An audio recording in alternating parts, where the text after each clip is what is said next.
Hello, Jeremy. Yeah, hello. Hello, mate. Yeah, you okay to start us off, if that's okay? Absolutely. Yeah, hi. Okay, we're all rolling at this end, mate. So ready when you are. Sure. Hi, Paul. How you doing? I'm all right, thanks. To be honest with you, I'm disappointed you're all not on video. To be honest, I was looking forward to seeing some different faces than I've seen in the past month. Yeah, sorry about that. Paul, how would you sum up the importance of this decider at the weekend? It feels like more than winning the series is at stake. Yeah, it's a huge game. Both teams know that. It feels like another great opportunity to get experience under the belt of knockout cricket. It's like a final for us. And we've got two fantastic sides that are going head to head that are, in good form and playing some good cricket. So it's an exciting one. And, when you're leading into World Cups, you need these kind of experiences to see how players deal with the pressure. It's just another experience that you can go into when you get to that World Cup that you can draw upon and use the memories of that to hopefully have success in. Do you think there'll be a psychological benefit of beating India on Saturday and winning the series 3-2 as regards the World Cup? I'm not sure about that. When World Cups come around, it's how you play on the day. You have one opportunity. It would be great. It would be great confidence booster for all the players to play against such a high quality side in their home backyard to win the series. So, there's a lot of excitement around to have the chance to do it. A 5-match series to go 2-2 in the series and then have one game as a decider is perfect for everyone. And obviously, we would have loved to have been well ahead, but it's not the case. But we can get a lot of positives out of this last match. Paul, Dawid Malan came into this series as the top-rated ICC T20 batsman, but he's not really fired so far, and his strike rate hasn't been up there with some of the other guys. I mean, what would you say Malan in this T20 so far? Yeah, look, he hasn't.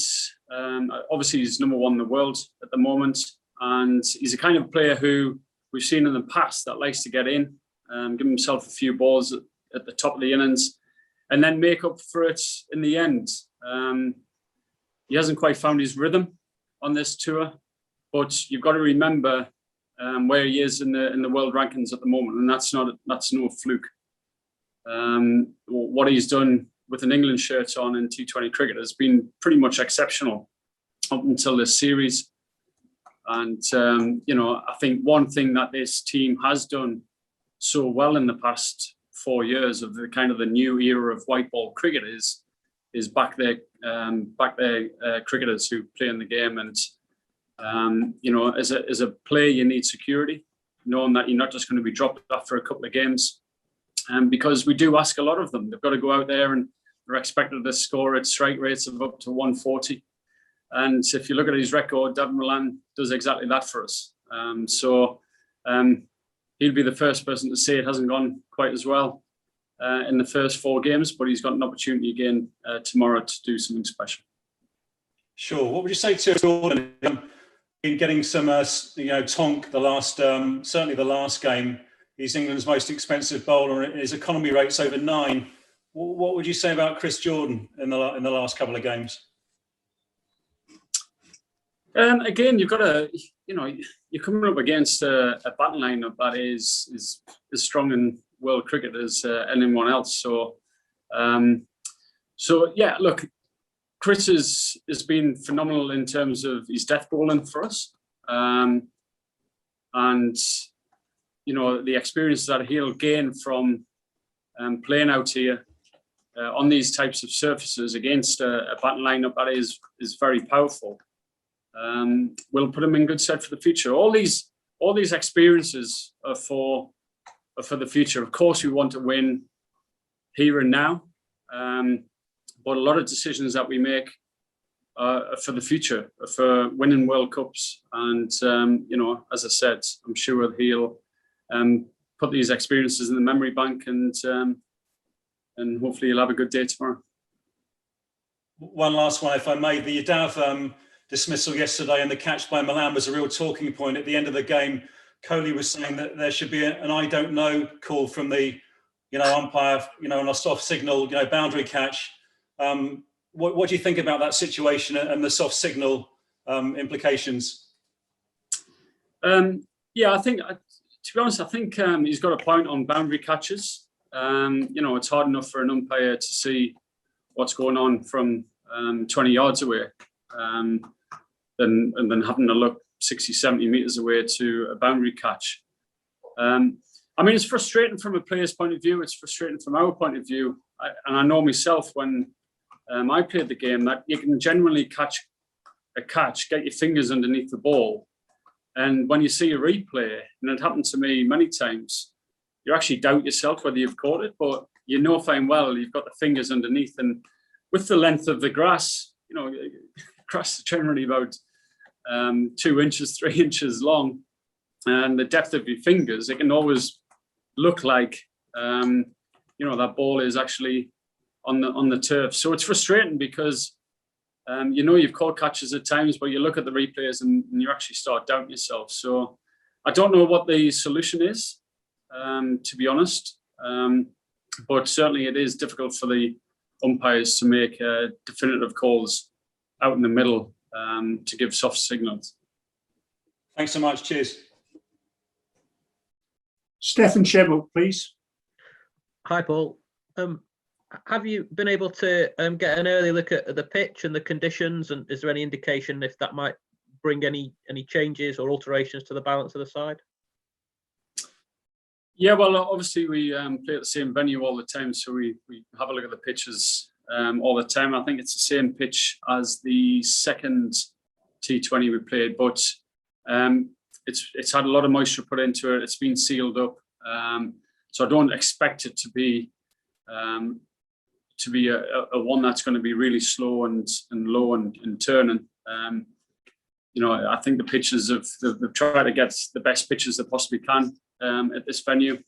Obviously, we've been at this ground for a long time now, so it's difficult for the ground staff to keep producing pitches. But it should be pretty much similar to the ones that we've been playing on. So hopefully it'll be pretty good. We've talked a lot about the significance of this series and the build-up to the World Cup in 7 months' time. You're a man who knows what it's like to lift a T20 World Cup. How can you compare what you went through in 2010 and the build-up to that competition to what this England side are going through now?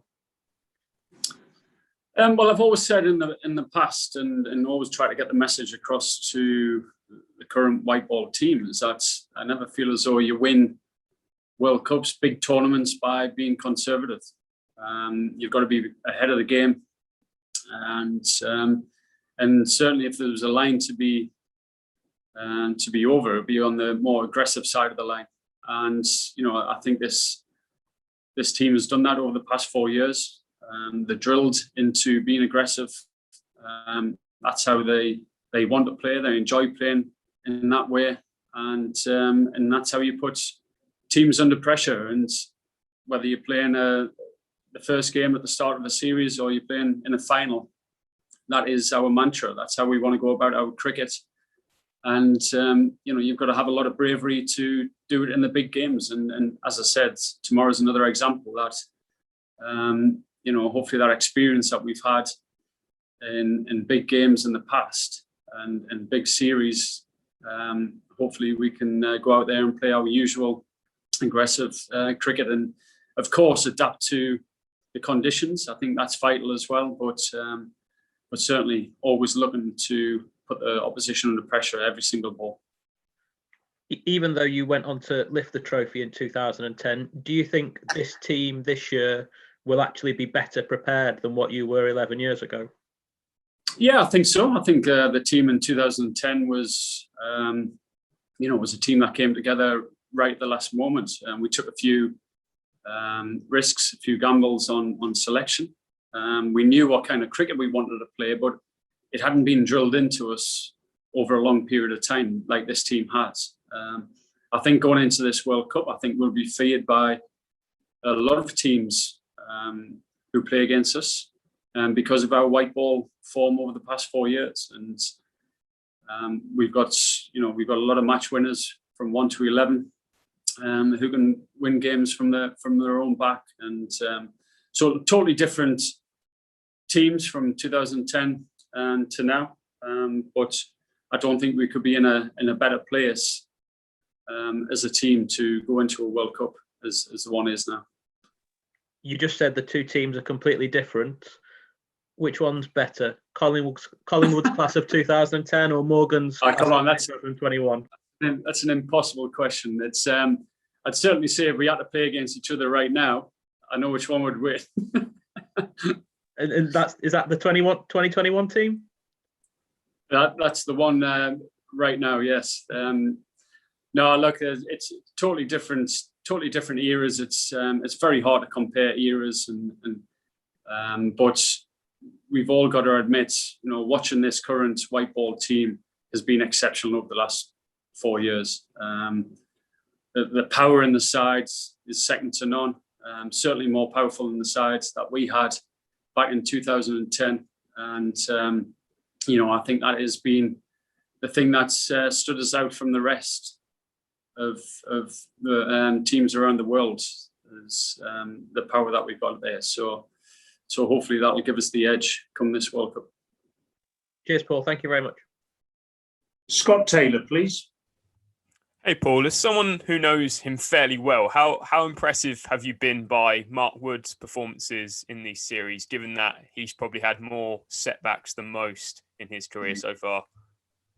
Well, it's come as no surprise how well he's done. I think T20 cricket, you need, when you're bowling against such good batsmen, you need either to be able to turn the ball both ways and have that deception as a spinner, or you've got to be able to, as an X-factor bowler, you've got to be able to bowl 90 mile an hour plus, and really anything in between that, you've got to be exceptionally accurate because of the skill level of batsmen and the power of batsmen.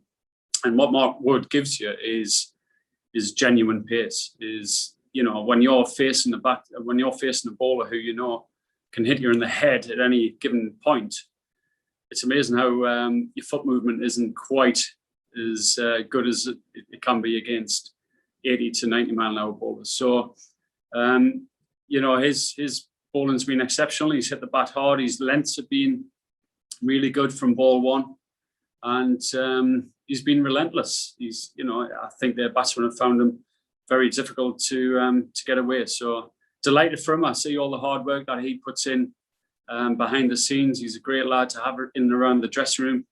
He brings a lot of humour to the dressing room as well. But delighted that he can do what he's doing, and that's bowling very, very fast and be an X-factor bowler for us. From a player's point of view, having Mark and Jofra, who are two players that can bowl 90 plus mile an hour, as a player, does that sort of intimidate the opposition dressing room before they've even come to the crease, if you get what I mean? I'm not sure about that, but it's certainly when it hits the bat hard, when you're out in the middle, when you've seen Ishan Kishan, when Woody was bowling against him, he didn't quite have the same footwork as he did in his first game. So, but yeah, I think if you look right throughout our bowling attack, Chris Jordan himself was getting up to speeds of 92 mile an hour, and to have bowlers in your armoury like that, it gives you a lot of confidence as a captain that you can go out there and ruffle a few feathers. And just finally from me, we've seen Owen in the last couple of series not make too many changes with the team, with the 11. So how difficult has it been as a coaching staff to find that balance between creating that winning mentality with that 11, but also tinkering and experimenting because there may be injuries in a World Cup campaign? Well, you want to go into a World Cup with guys, with a squad that's got plenty of experience of playing in big games. And, if you can go into a World Cup with 14, 15 guys who have got a lot of experience behind the belt, and no matter who you bring in, it's not going to be detrimental to the side, and that's a perfect situation to be in. So it's always that's always the balance that you have to make as coaches, and as from Owen's point of view as captain, is to when can you put your ultimately your stronger side out, or when do you have to give experience to other players. And thankfully along the way we've had a lot of success, no matter what sides we put on the park. And I think that just that just shows how strong we are, not just the 11 that are going on the park, but the squads that we're using, and also how strong the county game is in terms of providing aggressive cricketers to come into this environment. No matter who's come in, seems to be well equipped to cope with the international game. So it's a great sign for not just our international team, but county cricket itself. Perfect. Thank you. Rory Dollard, please. Hi, Collie. Great. Just looking at the sort of the prize really of turning India over in a white ball series in their own backyard. I mean, there was a time, even when you were a player, where it was pretty much a lost cause in some of these white ball series. I think you had a 5-0 under your belt over there, and a 5-1 as well, perhaps. It used to be a format where if you went to their backyard, they really flexed their muscles against you, and winning sort of a high profile series, it sounds like a really big achievement, really. Yeah, and that's the way we got to look at it. Thanks very much for reminding us about those series that are played out here. And that just proves how difficult a place it is to come and play cricket. They've always been very powerful, well equipped with the spinners, but I think it's noticeable that we've got a lot of power ourselves. We're playing spin a lot better than we used to in the past, and we have bowlers who can cause major problems. I think a lot of our matchups during the season have been exceptional. Adil Rashid at the top of the power play has caused problems himself. He's obviously done really well against Virat. So yeah, it's to have the thought of coming away from India with a series win should be a huge incentive to and confidence booster for all the lads. And it is one of the toughest places to come in the world, so it'd be great to win tomorrow. And does the lack of fans sort of mitigate a little bit of the home advantage? I think Adil said it stopped the feeling of everything being on top of you when the ball was flying around a little bit. If there wasn't 80,000 people shouting at you, all the better. Yeah, possibly. To be honest with you, I think every single player who's on that park have missed the fans, have missed the atmosphere. You can get caught up with the atmosphere, and as entertainers as they are, they want to play in front of crowds. So it can be difficult sometimes when it is so quiet. You can get lulled into that kind of that rhythm, the lack of noise that is in the ground. But I think right away since last June, I think all the players have produced some amazing cricket under very difficult circumstances of having no crowds at the ground. So tomorrow will be no different. Matt Roller, please. Hi, Paul. I wanted to ask you about Johnny Bairstow. I saw you presented him with his 50th cap yesterday. How would you assess his performances since he moved into the number 4 role, and in particular sort of taking down the spin in the middle overs? Yeah, look, Johnny's a very versatile player. And his ability to be able to be very powerful against spin is very useful in the middle overs. He obviously played probably one of the better innings in English T20 history in the South African series. The way that he got us over the line there. So a lot of positives from that. You've got to understand that this is a very difficult an exceptionally talented lineup to get into, and Johnny's been phenomenal. Can't even say that word. Phenomenal in that position, and he's got a strike rate at the number 4 of over 150. So it's I think he's enjoying it quite a lot. And you mentioned it being a difficult side to get into. Obviously, Moeen Ali hasn't got a game so far in this series. Where does he sort of stand within the squad at the moment? Well, he's ready. He's ready to play if conditions, are suited to having an extra spinner in. Then he's ready to play. He's got the experience behind his belt. He's played in high pressure tournaments, the IPL, and so he knows what it's all about. So, as I said, when you can draw upon experienced players to come in at any given time, depending on the conditions, then yeah, he's very ready. Thanks. John Etheridge, please. Corey, hi. Just on that number 3 position, David Milan, as you say, is the man in possession. Plenty of options, you would think. I mean, Ben Stokes might be one, even from outside the squad, Joe Root, or even possibly Alec Tales. Could it be? Is it a good thing to have so many options, or can it be unsettling for the man in possession? I think it's a good thing to have options. I think you've got to. It'd be short-sighted for us to have a look at this series in 4 games and not see what David Milan has done in that number 3 position. He's been, in terms of T20 cricket, he's been unbelievably consistent, to the point where fine well once he gets in, he's going to go on and get a big score.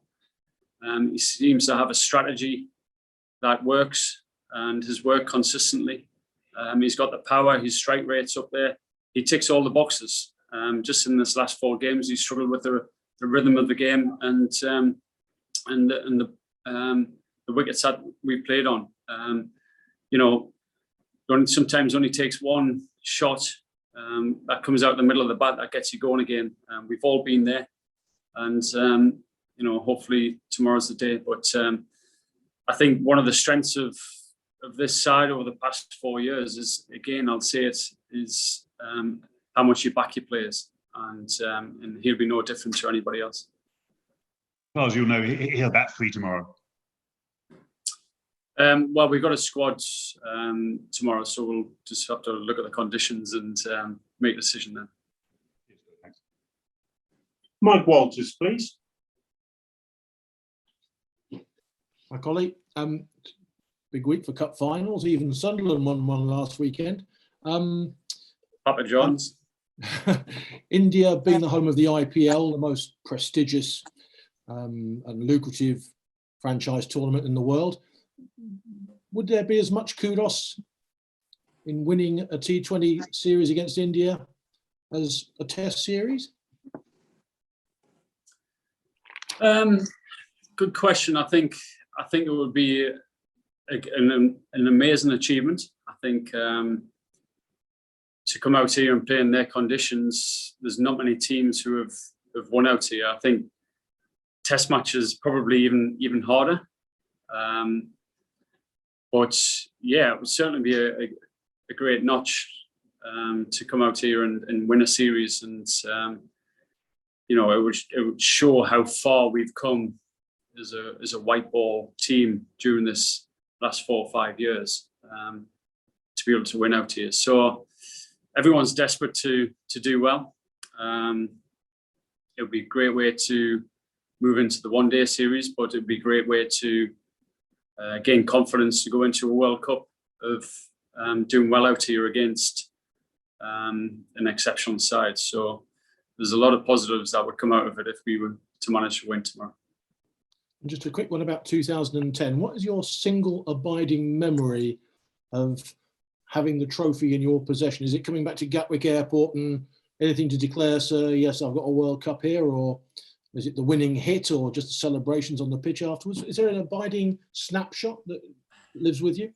There's a few. I just think that winning feeling as soon as you've actually got over the line, when you hit the winning runs, and just that feeling of being with your teammates and knowing kind of what you've been through to get there, whether it be the sacrifices, whether it be the risks, or whether it be just simply that togetherness that you have in the dressing room.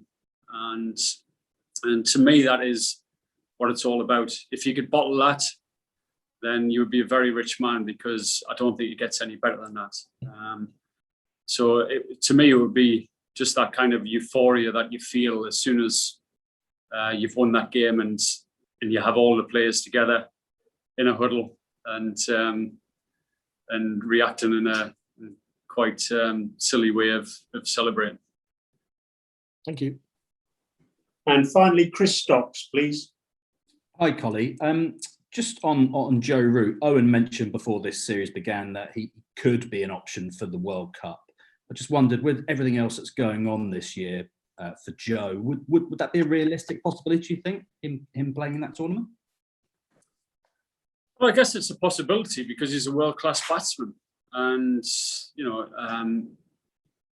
no matter what format he plays, he brings something to the side. So, of course, it'd be a possibility. But again, we'll go back to, there's a balance between winning on the park and also looking down the line for the future. And you rightly say that Test cricket is a huge, winning the Ashes in Australia would be a huge thing for us. And Joe's captaincy, along with his runs that he brings to the sides, it's vital that we have him as fresh as possibly can be come those Ashes.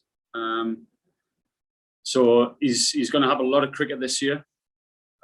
So we're just going to have to, I guess, play it by ear for later on in the year. Thanks.